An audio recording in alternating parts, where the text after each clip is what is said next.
ඔබත් වැඩ කරන අතරතුර පාඩම් කරන අතරතුර හෝ කෙනෙක් සමග කතා කරන අතරතුර හදිසියේම ඔබේ සිත වෙනස් ලෝකයකට ගොස් ඇති බව දැනී තිබෙනවාද? අනාගත සාර්ථකත්වයක්, ආදර කතාවක්, නැත්නම් ඔබේ ප්‍රියතම සිහිනයක් ගැන සිතමින් කාලය ගත කර තිබෙනවාද? මේක තමයි ඩේ ඩ්‍රීමින් හෙවත් දවල් සිහින දැකීම. අපි අද බලමු ඩේ ඩ්‍රීමින් කියන්නේ මොකක්ද? ඒක සිදුවෙන්නේ ඇයි? ඒක පිටුපස තියෙන විද්‍යාත්මක හේතු මොනවාද?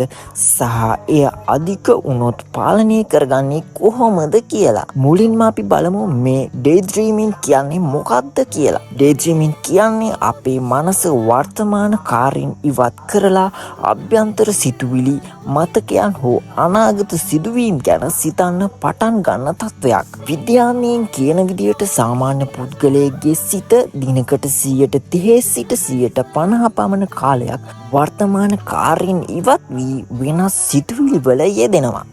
ඒ කියන්නේ ඩේ ඩ්‍රීමින් කියන්නේ අසාමාන්‍ය දෙයක් නෙවෙයි. ඒක මිනිස් මොළයේ ස්වභාවික ක්‍රියාවලියක්. අපි දැන් බලමු ඩේ ඩ්‍රීමින් පිටුපස ඇති විද්‍යාත්මක හේතු. Number 1 default mood networking. අපේ මොළය ඩිෆෝල්ට් මූඩ් නෙට්වර්කින් කියලා හඳුන්වන ස්නායු ජාලයක් තියෙනවා. අපි කිසියම් විශේෂ කාර්යයකට අවධානය යොමු කරනකොට මේ ජාලය සක්‍රිය වෙනවා.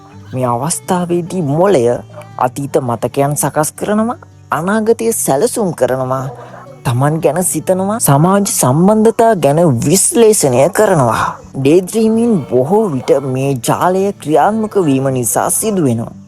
නම්බර් 2 ස්ට්‍රෙස් සහ ඇන්සයිටි. මේක නම් අද ලෝකයේ කාර්යබහුල ජීවන රටාවත් එක්ක බොහෝ දෙනෙක් අත්විඳින දෙයක්. ඔබ මානසික පීඩනයෙන් ඉන්නකොට මනසේ යථාර්ථයෙන් ගැලවිලා යන්න උත්සාහ කරනවා. එවිට ඔබේ මනස ඩේ ඩ්‍රීමින් එක తాවකාලිකව මානසික විවේකයක් ලෙස භාවිතා වෙන්න පුළුවන්. ඒත් මේ වැඩිපුර වුණොත් සැබෑ ගැටලු විසඳන එක ප්‍රමාද වෙන්න පුළුවන්. මේ නිසා මේක නොසලකා හැරිය යුතු දෙයක් නෙමෙයි. Number 2 dopamine reverse system. ඔයාලා දන්නවනේ ඩොපමින් කියන්නේ මිනිස් මොළයේ සතුට දනවන හෝමෝනයක් කියලා. ඉතින් අපි ලස්සන අනාගතයක් හෝ සාර්ථකත්වයක් ගැන සිතනකොට මොළයෙන් ඩොපමින් කියන රසායනිකය නිකුත් වෙනවා. එවිට ඩොපමින් අපිට සතුටක් සහ තෘප්තියක් දෙන්න නිසා සමහර අය ඩේ ඩ්‍රීමින් වලට ඇබ්බැහි වීමටත් පුළුවන්. මොකද ඒ දකින සිහින ලෝකයේ ඔයාට මහත් සතුටක් ප්‍රීතියක් ගෙන දෙන නිසා. ඉතින් මේකත් වැඩිය හොඳ දෙයක් නම් නෙමෙයි. මොකද ඔයා දවසේ කිසි වැඩක් නොකර මේ සිහින ලෝකයේ ජීවත් වෙන්න ගත්තාම ඔයා නිකම්ම කම්මැලි චරිතයක් බවට පත් වෙනවා. හරි, අපි ඊළඟට යමු ඊළඟ කාරණය පැත්තට. නම්බර් 4 බ්‍රෝඩම් හෙවත් කම්මැලිකම.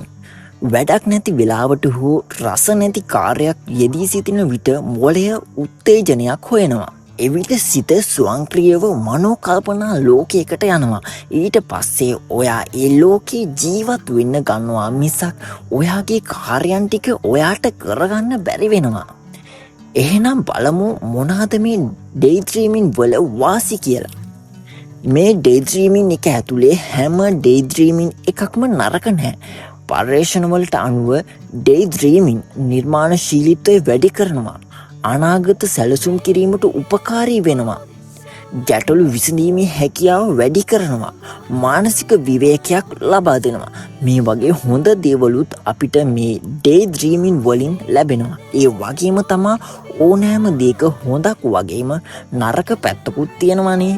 ඉතින් අපි දැන් බලමු මේ ඩේ ඩ්‍රීමින් අධික වුණොත් ඔබට ඇතිවන ගැටලු මොනවද කියලා. පාඩම් වලට අවධානය අඩු වෙනවා, වැඩ කාර්යක්ෂමතාව පහත වැටෙනවා, සැබෑ සමතතාවලින් ඈත් වීමට පුළුවන්, කාලය නාස්ති වෙනවා වගේ නෙගටිව් බලපෑම්ද ඇති වෙන්න පුළුවන්. සමහර අවස්ථාවල මලඩප්ටිව් ඩේ ඩ්‍රීමින් කියන තත්වයක්ද ඇති වෙන්න පුළුවන්.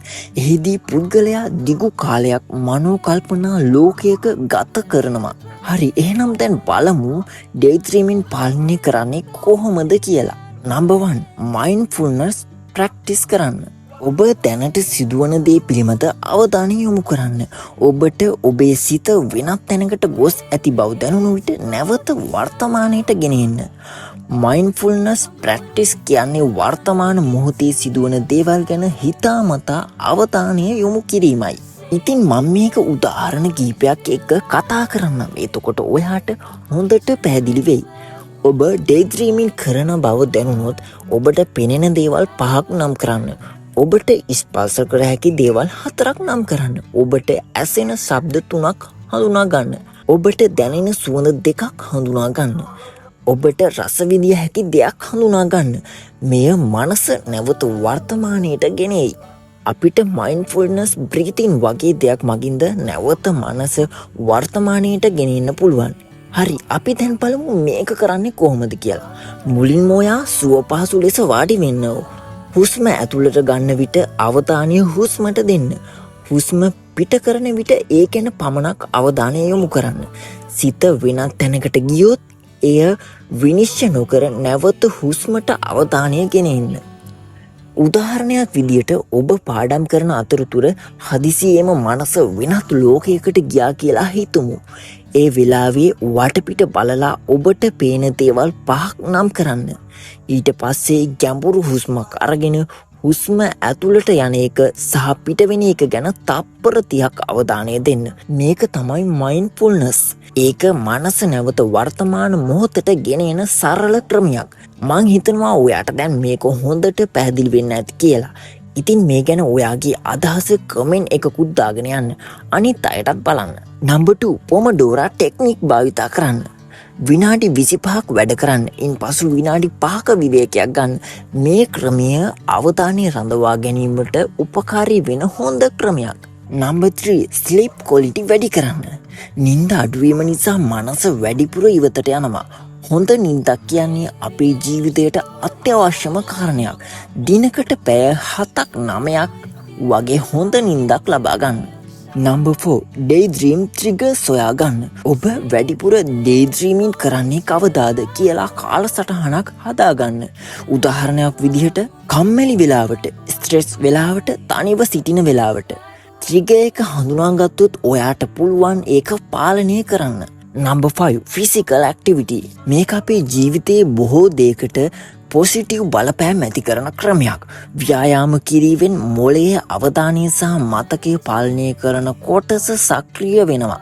අඩුම තරමේ දිනකට විනාඩි 20ක් 30ක්වත් ඇවිදීම ප්‍රයෝජනවත්. ඔයා හිතන්න එපා මේ දෙයට වෙලාවක් නැහැ කියලා. ඔයාට පුළුවන් දවසේ කරන දේවල් කරන ගමන් මේක කරන්න. උදාහරණයක් විදිහට ඔබ උදේ ස්කූල් එකට, ඔෆිස් එකට යද්දී ටිකක් උදෙන් නැගිටලා ටිකක් දුර ඇවිදන්න යන්න. තව ඔයාගේ පොඩි දේවල් පයින් ගිහින් කරගන්න. උදාහරණයක් විදිහට ඔයා කඩේට යනවා නම් පයින් යන්න. යාළුවෙක් හම්බෙන්න යනවා නම් පයින් යන්න. මේ දේවල් මගින් ඔයාට මේ ඇක්ටිවිටි එක නිකම්ම හම්බෙනවා. ඉහත සඳහන් කරුණු පිළිබඳ ඔයා අවධානය දුන්නොත් ඔයාට මේ ඩේඩ්‍රීමින් කියන තත්ත්වය අහිතකර බලපෑම් නැති කරගන්න පුළුවන්. ඩේඩ්‍රීමින් කියන්නේ මිනිස් මොළයේ ස්වභාවික ක්‍රියාවලියක්. ඉතින් ඔයාට ඒක නිර්මාණශීලීත්වයට සහ සැලසුම් කිරීමට උපකාරී වෙන්න පුළුවන්. නමුත් ඒ ඔබේ අධ්‍යාපනය, රැකියාව හෝ දෛනික ජීවිතයට බාධාවක් වෙන්න පටන් ගන්නවා නම් මයින්ඩ්ෆුල්නස්, හොඳ නින්ද, ව්‍යායාම සහ අවධානය වැඩි කරන පුරුදු මගින් එය පාලනය කරගන්න පුළුවන්. මෙවැනි විද්‍යාත්මක වීඩියෝ තවත් බලන්න කැමති නම් ලයික් කරන්න, ෂෙයා කරන්න සහ channel එක subscribe කරගෙන යන්න. ස්තුතියි. ඊළඟ වීඩියෝ එකකින් හමු වෙමු. Think it. හිතන්න. ඔයාට පුළුවන්.